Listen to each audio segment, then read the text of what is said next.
teens do want to find themselves in books, they want to read about the teens in their situation. They can't do that if it doesn't exist. There's a study put out that was put up on Goodreads. Kate Hart did the study. She did a look at covers of books. It doesn't necessarily look at the inside, like the characters on the inside, but it's a good indicator. It's an interesting look, and I'll bring it back to the characters on the insides of the books after I talk a bit about the covers. But you've got, shocker, all shockers, 90% white people, 10% ambiguous, 1.4% Latino or Latina, mostly Alex Sanchez books, 1.4% Asian, and 1.2% Black character. A little disappointing, to say the least.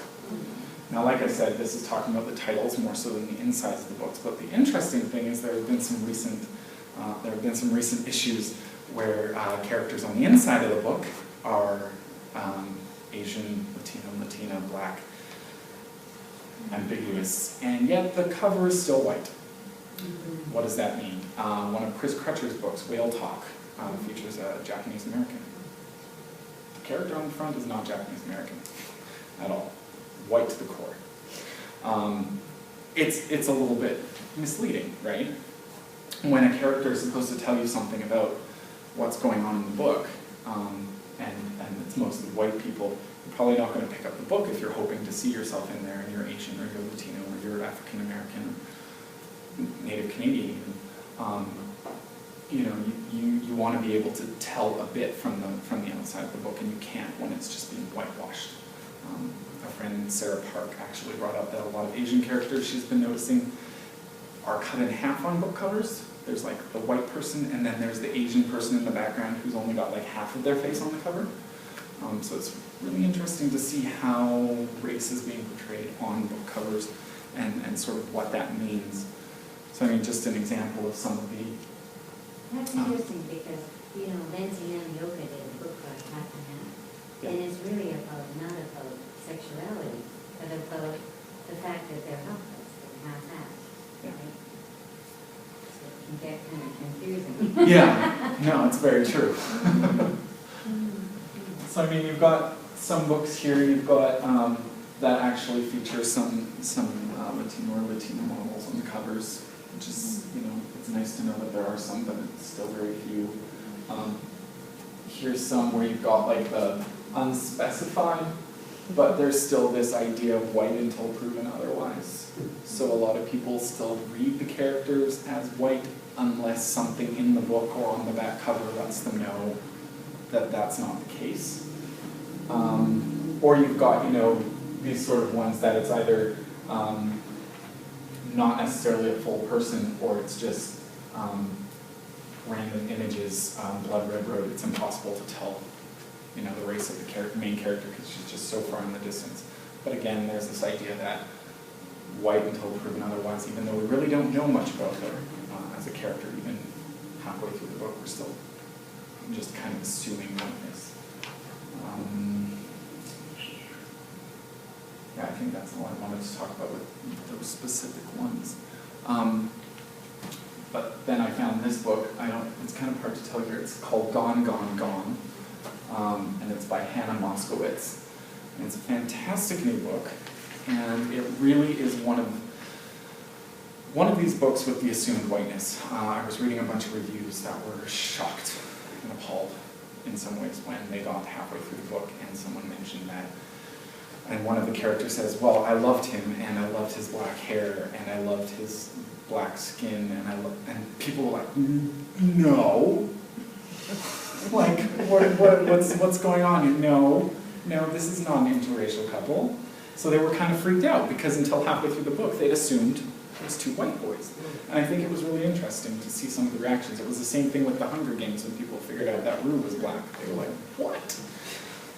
So, I mean, it's one of those things. You don't want to be so explicit that every character has to be racialized, but you have to put in certain clues in some ways, because otherwise there's the assumed whiteness, and you don't want to be guilty of having no diversity in your books, but you also don't want to have the token character, right? So it's very sketchy ground. Another thing by Melinda Lowe was looking at racial diversity, so she counted a bunch, and so here are some books with characters of color or main and major supporting characters who are gay and lesbian. City of Fallen Angels, the whole City of series by Cassandra Clare is really interesting. They're really long books. They're my guilty pleasure though. They're a lot of fun, and there's a gay warlock in there named Magnus. Come on, his name is Magnus. It's awesome. But it's really interesting because then there's like the companion series, which is the Clockwork series, and in that one, Magnus Bane is in a relationship with a woman. What do we do with this? People weren't sure. They had no idea, but Cassandra's like, ha ha ha ha ha. She had some really interesting blog posts on that, kind of like, got you, you thought he was gay, we don't know. Does this make him bi? We're not sure. He lives forever, so does it matter? You know, like, can he just love who he loves, or do we have to give it a name? And all? Sorry? I said, could he do the Orlando thing? Yeah, exactly. Be a different gender. Let me tell you about another book after that. Yes, sorry. This is a great year for books, for any queer content, really, in many ways. This was a really interesting one. I found a blog post, a primer for white authors writing about color. Giving a character almond-shaped eyes or coffee mocha latte chocolate hazelnut caramel cappuccino skin. In fact, as a general rule, writers seeking inspiration solely from Starbucks menus probably need to dial down the caffeine. You do see that a lot. You see the cappuccino skin a lot. And you're like, what does that even mean? Like, I don't even know. Here we go, slotting in a random person of color for no other reason than to break up the whiteness. Especially if you're writing about a place that's mostly white, like a Rod Stewart concert, or maybe a deer hunt. It's just really obvious, and it's really token, and it doesn't help. Sneaking in a few non-white celebrity guest appearances on the posters or a character's favorite TV show doesn't count. Including a non-white character whose only real difference from the white characters is the color of his skin or a snappy catchphrase. Doesn't work either. I have read a few books where there's a snappy catchphrase and you only know the person's like black because of this "oh no you didn't" or girlfriend kind of comment, and it doesn't help your book. It really doesn't. It just makes it look like you like stereotypes. Or, this is my favorite, conducting a find and replacing word to change Brianna and Chad to Felicia and Chen. Yeah. Or putting a sushi or taco bar in the school cafeteria. Yes. I've actually seen that in another book, so. They're not all just craziness. Oh, sorry, before I move on to this one, you can still take a look, but before I move on, I didn't get a chance to put the cover on because I was just reminded now of this book called Every Day by David Levithan. I don't know if I put that one on the list because it's really, really new. It actually just came out this month. And it's got that Orlando thing going on. It's about a person named A who wakes up every day in a different body. A wakes up one day in this guy's body and falls in love with the guy's girlfriend. So then every day after that, when A wakes up in a different body, he or she or they are still trying to get together with this person, with this other guy's girlfriend, and trying to figure out how to make this work. Because it's crazy. It's a crazy book. It's so good. And it's like this person, it's A's kind of search, like through, wakes up as a trans character once, wakes up as a lesbian, wakes up as a gay character, wakes up as, a football jock, wakes up as a junkie one day and doesn't know what to do, wakes up in someone who's suicidal and has no idea how to deal with life, and it's just fantastic and fascinating. A lot of F words there. Author? Sorry? Author? David Levithan. Yeah. He really, really makes a very queer book in like the fullest sense of the term. It is so bizarre, but it really is one of the most interesting books I've seen in the last little while that deals with so many ideas around gender and just confuses the heck out of you, because then A is talking at one point about a past boyfriend named Cameron, and you're like, what? So there's a lot of confusion, but at the same time, it's really important to show, some teens are this fluid, or are this, they just don't know what's going on. They don't know if they're supposed to decide on a specific way of living or being or acting or, gendering themselves. And so it's a really neat way that Leatherton sort of goes about discussing this in a bit of an abstract way. So I would highly recommend that book. These are just some books I kind of put together that are helpful resources for teachers and librarians, and I think if you're a bit more of an academic at heart, Over the Rainbow has some really neat articles on sexuality and young adult literature and just different ways of exploring it critically. The Heart Has Its Reasons by Michael Cart and Christine Jenkins did a great study on young adult literature with gay, lesbian, and queer content from 1969 to 2004. And they've got whole sections with book lists of exactly which books came out in what year. So I mean, if you're really interested in that chronology, it's got everything, including charts with whether or not the portrayal is positive or negative, lesbian, gay, bisexual, transgender, whether the narrative role is secondary or primary. I mean, you've got everything. And then continuing on with that, one that just came out this year is Rainbow Family Collections, selecting and using children's books with lesbian, gay, bisexual, transgender, and queer content, put out by Libraries Unlimited by Jamie Campbell-Nadeau. And it's got about a 200-page annotated bibliography of children's and young adult books. Gives you synopsis of the book, gives you any awards received, gives you a recommendation or a non-recommendation, and exact reasons why. So it's a fantastic resource, and the first couple of chapters give a really good overview of LGBTQ children's literature, sort of the emergence, and covers children's picture books a lot more than the Cart and Jenkins books. So they're actually really good companion pieces I would highly recommend as resources in the library, or if you are a librarian who's really interested in it, I would really suggest those ones. And another one that came out this year is Safe Spaces.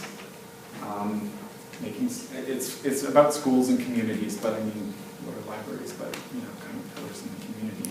So looking at ways of making libraries safe spaces for queer teens.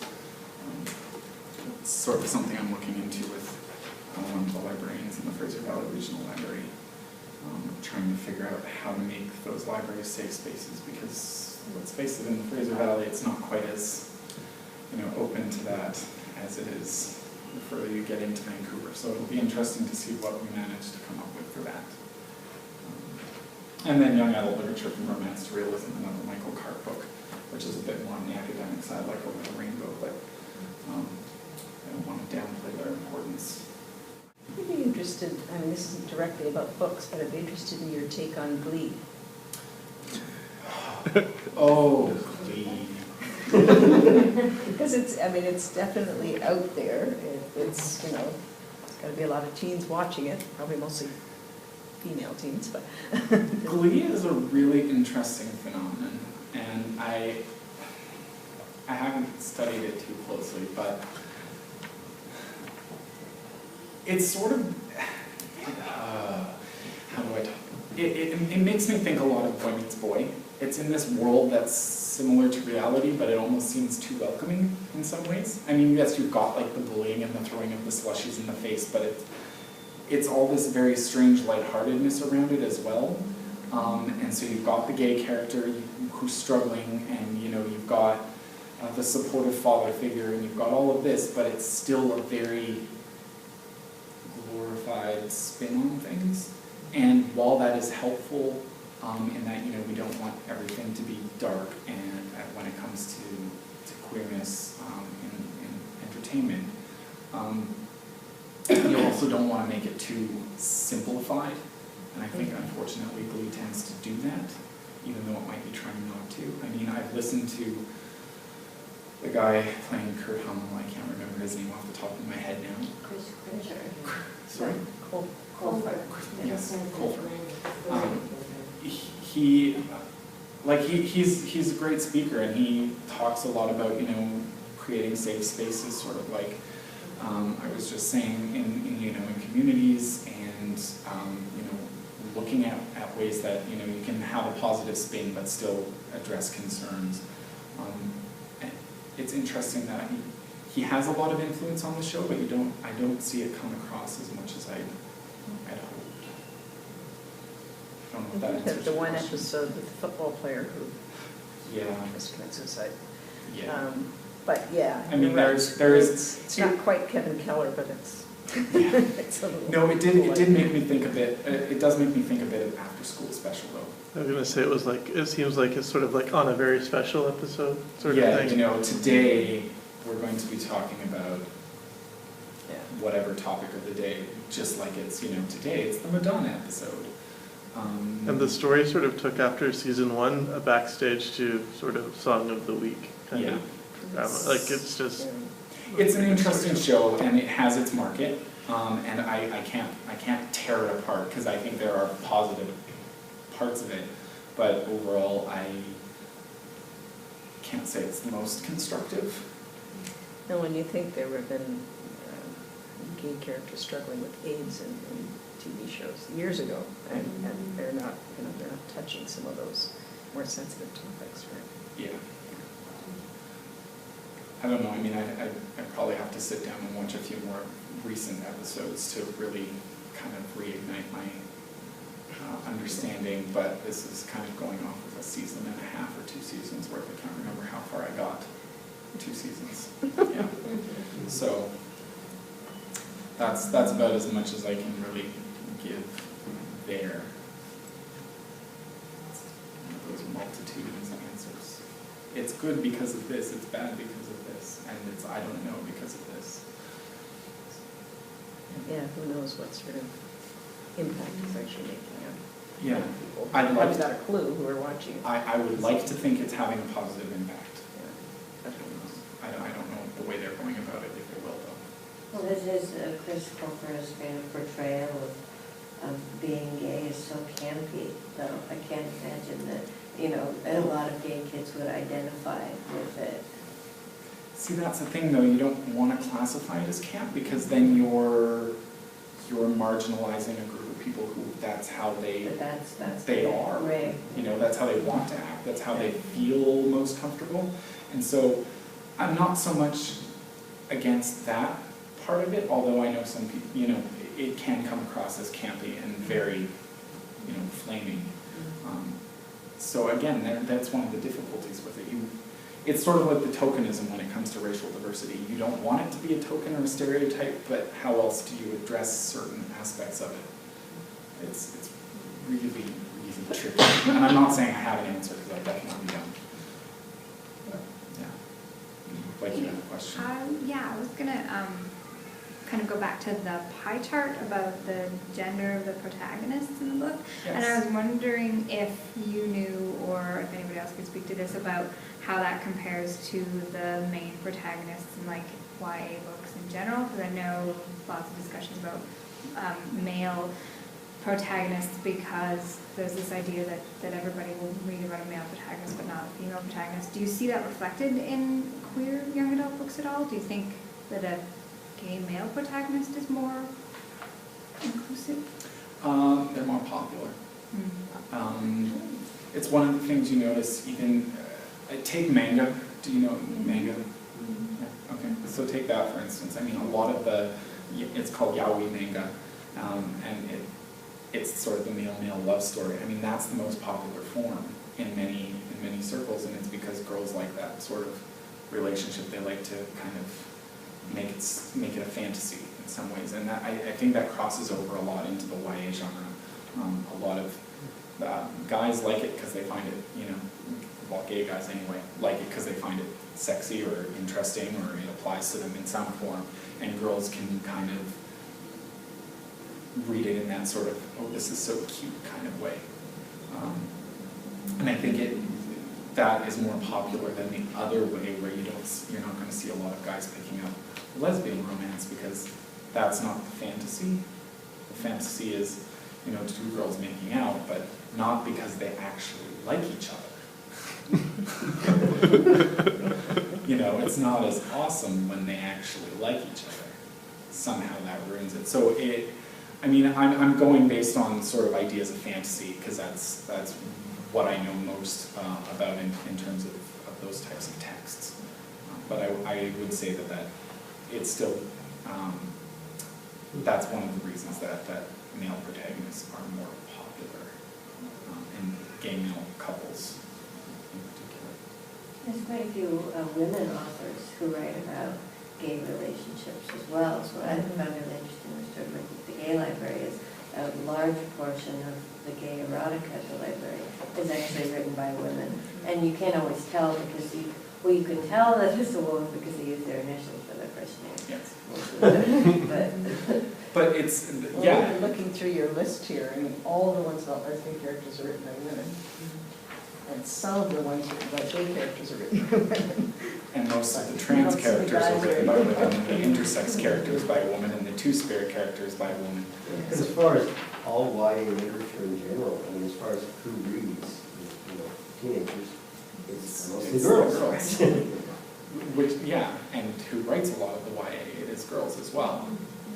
And I think a lot of women write gay male novels because in some ways they feel they can write the character more authentically, because they assume that there's feminine qualities within the gay male characters that they can identify with, as opposed to writing a lesbian character, which they somehow just can't imagine because they don't have that idea, right? They like men and they can write a gay character that likes men a lot of the times. Do you know what I mean? It sort of crosses over in that way. Not to say that all female authors are straight or that's their only reason, but sometimes that's definitely the case. Of your books on this list, are the majority of them published in the United States? You don't have many from like Australia or the UK or? Well, there's a New Zealand book I read once. It was very sad. It was one of those 90s ones where people die at the end. Oh, yes. I didn't put that one on here because Imagine what it was like in the 70s, let me tell you. Even the movies were depressing. Yeah, I mean, there are some on here. Willie Wilkinson's Pink, that was an Australian book. Yeah. Are any of them like translated from another language, or are they all original English language texts? The ones that I have on here are all original English text. There aren't a ton of YA that I've studied that kind of cross the link, like that get translated and are also queer books. I don't know why, but I don't think a lot of them tend to translate as well just because of cultural difference. Did you put another kind of cowboy on your list? It should be there. That's Okay, Canadian. That's Nanaimo. Yes, Susan Juby. Yeah. The lovely Susan Juby. Yeah. No, I mean, I would have to go through it again and check. And the Winnipeg book or whatever. Sorry? There was that other book from Winnipeg. Tom Ryan. Well, Tom Ryan's Way to Go Yeah. is from, he's in Victoria, and then there was A Chance to Dance for You by Gail Sobat, which was written in Manitoba and put out by Great Plains Press. I don't know if that one made it on here or And not. Beth Booby. Is Sorry? And Beth Booby. Yeah. Did you do the Paul, is it Paul Yee or something? Yeah, Paul Yee's Money Boy. Yeah. That's Canadian as well. I mean, there are books on here that are not from the States, but as you can tell, the fact that I have to think about them very specifically kind of shows that, you know, it's sort of like assuming whiteness is assuming it was published in the States first. Swimming Morrison C. I think That's that's Jamaican writer. But it's Is this Canadian. true? It's a Canadian. Canadian Sri Yeah. Lankan? Yeah, that one's a really good one. Yeah, I haven't read No, most of the ones I put on here, I tried to put on the books that I've read and would recommend, and that are fascinating and that sort of try and break out of the normal. I will admit I got a lot of the titles from gayya.org. It's a good resource if you're looking for book lists. So, yeah. So where do you see protagonists going? Like, you know, you've got advanced coffees and, you know, where do you see, or how do you see it changing or staying the same? Well, first I see a lot of like gay and lesbian stories kind of staying similar.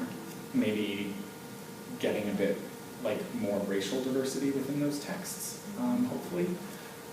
I do see a lot more coming out in terms of the other sexualities. Like again, I'm really hoping there will be more intersex. I know there's going to be a few more with two-spirited characters in the future because a few authors have, spoken about their interest in writing about those issues. They're just more difficult because they're lesser known identities and ways of living and ways of being. So you have to be a lot more sensitive when you write them and pay attention to very intricate details. So I see that expanding more. I don't necessarily see any normalization of those characters to the extent that we might want. There is kind of a move towards normal gay characters. Oh, there's a character who just happens to be gay, but there are a lot of arguments saying that the just happens to be a gay argument is tricky in that it really takes away a lot of that character's depth, because that part of them is a huge part of growing up, existing within your community, the coming out process, whether it was easy, like, being, the first out gay class president in grade 3, there's still a process, whether it's, happy or sad or whatever.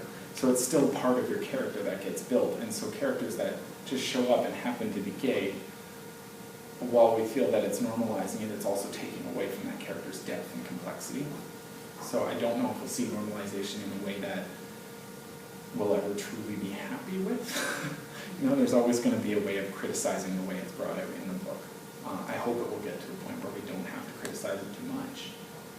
But there's always room for improvement in anything. Have you read Annabelle by Kathleen Winter? Yes. I mean, the thing I really liked about that one, as opposed to Middlesex, was that he comes out at the end just being who he is, who he, she is, whatever, but not needing to identify with a particular gender by the end of it. Yeah, so there's that idea of like being born intersex and then, but having that fluid gender that you can either identify with one end or you can stay in the middle and decide, I don't want to be identified as a gender, I'm just the person I'm trying to be. You can read me however you want, but this is how I am going to be. And so I really like that about Annabelle. It's not a YA book in the traditional sense, though I think there are young adults who would definitely appreciate it. Probably older teens. Yeah, older teens for sure. It is Canadian and it's just... And it's got some very real scenes. Yeah, and it's very beautifully written too. Yeah. The imagery set up in Newfoundland, Labrador. It's just gorgeous. Do you think there'll be any more books with trans characters? You just Oh, mentioned yes. Middlesex, but you There think will that's be. intersex? There will be. Yeah, right. What I see happening even now with trans characters is what it used to be is coming out as trans, and most or all of the book being about how your family takes it, how your friends take it, and how do you go about getting going through a transition. What I'm hoping to see is having that be part of the story, but getting beyond that and then looking at trans relationships more so. There are some relationships in these, like the idea of crushes, but there's never anything really serious. Excuse me. So the idea of getting beyond that to where they can have romantic involvement, and I am a proponent of having sex in young adult literature. I know it's tricky ground sometimes, but I think exploring sexual relationships within those contexts as well. They don't just change genders and then stop there, right? No, some of them have some female to male trans people, they don't want to go beyond getting some top surgery or even beyond binding, and they keep everything down below the original, but how do you make that work if, say, you identify then as a straight male who falls in love with a girl? Then there's a whole different dynamic that has to happen. That other female person has to, you know, get used to the idea of not having sex in traditional ways, and how do you navigate that, especially in, you know, a teen relationship in high school, you know, when you're navigating sex for the first time, and how do you work around that? So I'm really interested to see how that dynamic shows up in more trans fiction as it becomes more than just, how do I get my testosterone, you know, without mom's consent. Highland Coyote has had some good writing about that, Yeah. you know, even though she's not, well, she said she now wants it called she, so there you go. She just did a Yeah. young adult collection. Yeah, exactly, and talked sort of about that issue of people not knowing what to call her, call her he or she, or, you know, what the heck are you? So, you know, and her just saying, I'm a woman who identifies in this way, this is how I dress, this is how I identify in the world, but biological gender is female. Yeah. So. Yeah, so, I mean, yeah, I love that dynamic, and those authors who are willing to discuss those ideas, and then she does put that into it's one in every crowd. That one I don't think I put on the list. That's good. But it's a good one, and it just came out recently by Arsenal Pulp, so another Canadian book. They've done some really good collections. Another one just came out recently called Spring Grass Fire, or First Spring Grass Fire, by Ray Spoon, which is a young adult book, sort of exploring sort of biographical and autobiographical information. Ray Spoon is spelled R-A-E, and then the last name is Spoon. Yeah, that one's also by Arsenal Pulp Press. They're a really good Canadian press for getting that queer literature out there. They do a lot of nonfiction and adult literature, but every once in a while they're trying to branch into the young adult genre. So hopefully we'll see a bit more of an emergence from them as well. Yeah. Can I ask, you spoke a little bit about Scholastic and publishing houses in general. Do you see a difference or a major difference in how these are promoted to, especially to libraries and schools and that sort of thing? Or is it kind of similar to other smaller published books? I would say Scholastic differs, like I said, in that it's really hard to find some of their other more inclusive imprints through their main website. You really have to search for their stuff, and then you have to try and do Google searches for others. They don't really link very much to outside products, I think, because they feel they have an image within the school community as being, you know, that nice, sanitized book fair publisher. So they don't really want to sully that image, but at the same time they do want to move out there. So you have Arthur A. Levine doing his imprint, and they try to advertise that a bit more at, say, things like the American Library Association conferences, at the book exhibits, at the big book fairs in South America and in New York. They try and push those a lot more, just because they want the serious book readers to get those, and then they want to separate those from the, yes. There was that one book, it was absolutely positively not ... Yeah, that was the only Scholastic one the Scholastic branded Scholastic book, right? Yeah, that was one of the few gay books, and that just did not get, that was a controversy in and of itself. The book is technically called Absolutely Positively Not ... Gay. They didn't want gay on there anywhere, because people would get not buy the book. But then there was an outrage, so what ended up happening is they had Absolutely Positively Not in big bold letters and ... And then gay is in light gray writing hidden in a cloud at the bottom of the cover.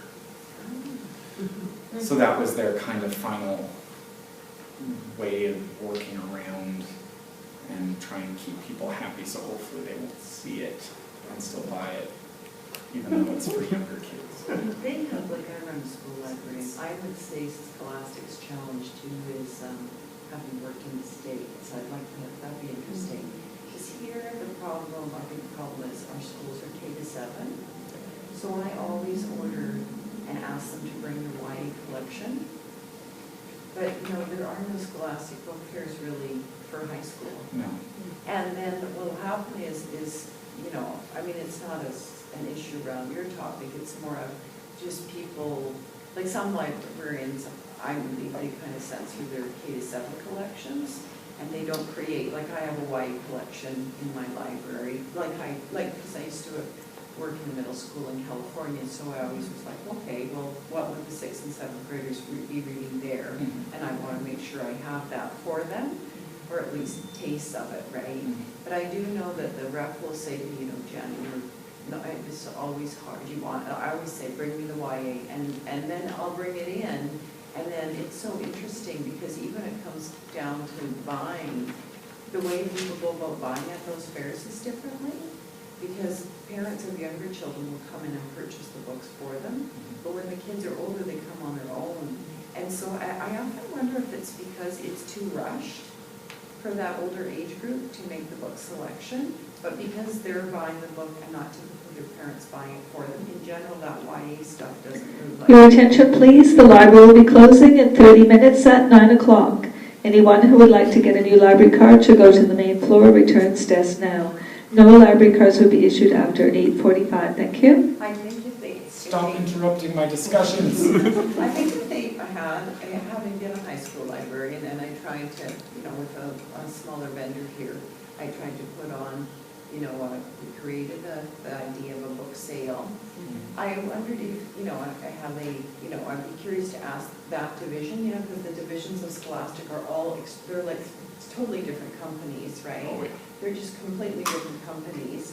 And I often wondered how they, now with these kids that have grown up, I mean, you know, I'll mention some of the people in this room grew up with Scholastic book fairs, that, you know, because the high school kids do look for it, you know, they would like to have that, right?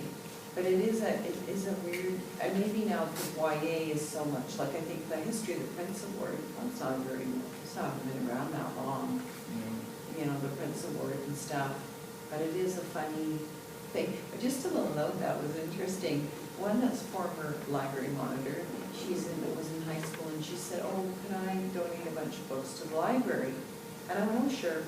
And actually a bunch of books on the list are in the books that she gave me. Yay. Yeah. And so, yeah, and that was just interesting. And I mean, I never got a chance to, I wish I would have talked to her about that. Because, yeah, I thought, oh, that's interesting. And has she been exploring that? Or I thought, are these books really popular just around teens in general? You know, I don't know what her sexual orientation is or anything or whatever, but that was like the first, I have to say. Yeah. Well, it's good when that happens. Oh, yeah, it was You know, it's- fantastic. I mean, there were books that, you know, I hadn't actually sort of seen, or, you know, how it's hard sometimes to find books that, you know, they might not be on the shelf of the collection or something, and the book's drop, right? Well, I've certainly seen a change, because in the 1990s, when I was in the Children's Library Central, where we actually had to write support letters so we could have the books in our collection that dealt with gay parents, right? Yeah. Oh, yeah. And I went to court, and it was just amazing. And we've come a long way. Oh, yeah. That's a nice thing, you know?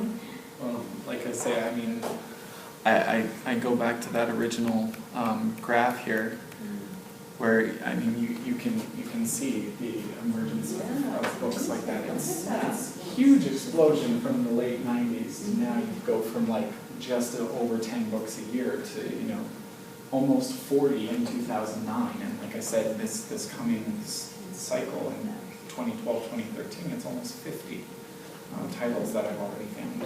Well, it was fun when I was in Los Angeles. I usually go down a couple times a year, and a friend of mine who's has worked in the, you know, entertainment, film, TV industry, she was saying to me, we know now to have a protagonist that's LGBTQ, etc. It's kind of like passé. And now it's Asperger's. Oh, it is true. At least it was when I talked to her, which was probably, I see her about, maybe I saw her a year ago, and that's what she said. Well, you She know- said that's kind of passé now, because like she talked about Ellen, for example, Yeah. in different shows, that now it's just, it's so, you know, they're always looking for something new and unique, right? And so she said that's a sign of an acceptance Yeah. by a wider audience. Well, what you see here is you see a lot of that sort of, like I said, you have that normalized gay lesbian experience.